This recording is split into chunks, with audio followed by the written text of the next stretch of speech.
Assalamualaikum warahmatullahi wabarakatuh. Pada kesempatan kali ini saya akan berbagi informasi terkait dengan bagaimana proses atau ingin sedikit menggambarkan bagaimana proses pelaksanaan uji kompetensi di TUK atau tempat uji kompetensi yang dilaksanakan. Nah, pada video kali ini selain menggambarkan tadi bagaimana proses pelaksanaan uji kompetensi, juga di akhir video akan saya coba berbagi sedikit tips bagaimana supaya proses pelaksanaan uji kompetensi yang kita ikuti berjalan secara efektif dan efisien. Tentu saja berdasarkan pengalaman yang saya alami gitu. Oke sahabat semua, setelah kita sampai ke tempat uji kompetensi yang telah ditentukan, kita akan menuju ke meja pendaftaran atau registrasi yang disediakan oleh panitia. Nah, setelah kita melakukan registrasi di meja pendaftaran dan mengisi daftar hadir di sana, selanjutnya calon asesi dipanggil untuk menuju meja admin LSP. Nah, di sini calon asesi menyerahkan APL 01 dan APL 02 serta portofolionya ke admin LSP. Admin mengecek dan memverifikasi form APL 01 beserta persyaratan dasarnya, yakni pas foto, fotokopi KTP, dan bukti pengalaman kerja minimal 2 tahun di bidang pemberdayaan masyarakat desa. Apabila ada yang kurang atau keliru, calon asesi diberikan kesempatan untuk memperbaiki APL 01, dan apabila sudah lengkap dan sesuai, maka admin LSP menandatangani APL 01 untuk merekomendasikan diterimanya calon asesi sebagai peserta sertifikasi. Tahap selanjutnya dilakukan pra-assessment.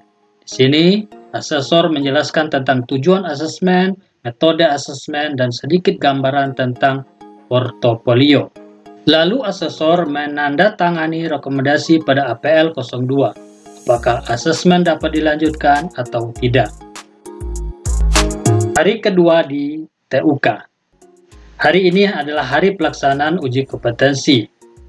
Pada pukul 8.00 waktu Indonesia Barat, para asesi, asesor, dan para admin dan panitia memasuki ruangan untuk mengikuti acara pembukaan.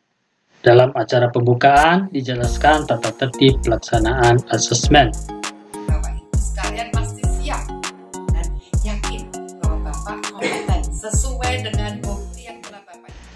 Selanjutnya, usai pembukaan dan dilakukan jeda sesaat, para asesor memasuki ruangan yang telah ditentukan.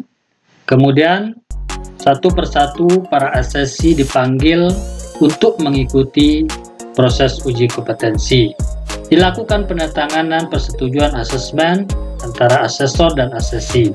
Kemudian, 8 buah map yang telah berisi portofolio 8 unit kompetensi, satu persatu bukti pendukung diperiksa dan dikonfirmasi kepada asesi.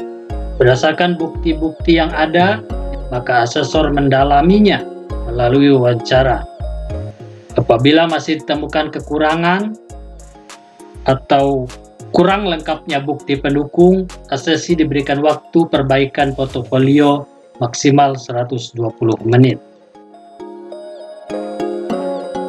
Nah sahabat, setelah proses asesmen selesai, asesi diminta mengisi form umpan balik. Lalu dilakukan jeda sejenak. Selanjutnya, asesi kembali dipanggil untuk menghadap asesor, dan asesor menyampaikan keputusan berupa rekomendasi kompetensi. Demikian sahabat semua, sekilas terkait bagaimana proses pelaksanaan uji kompetensi di tempat uji kompetensi dilakukan. Nah, sahabat semua, sebagaimana tadi disampaikan, ada beberapa tips yang saya ingin sampaikan. Mungkin nanti silakan ditambahkan atau dikoreksi apabila keliru. Tipsnya yang pertama adalah sampaikanlah bukti yang relevan selengkap mungkin sesuai dengan UK atau unit kompetensi masing-masing. Nah, kemudian yang kedua, ini cukup penting untuk mengefektifkan waktu, yakni berilah tanda dengan stabilo nama kita, nama asesi yang terdapat di daftar hadir, notulensi, berita acara, atau SK yang dijadikan bukti portofolio. Yang ketiga, jawablah pertanyaan asesor dengan jawaban yang sesuai dengan bukti yang kita sampaikan. Demikian tips singkat dari saya, mudah-mudahan bermanfaat. Silahkan dikoreksi apabila ada kekeliruan.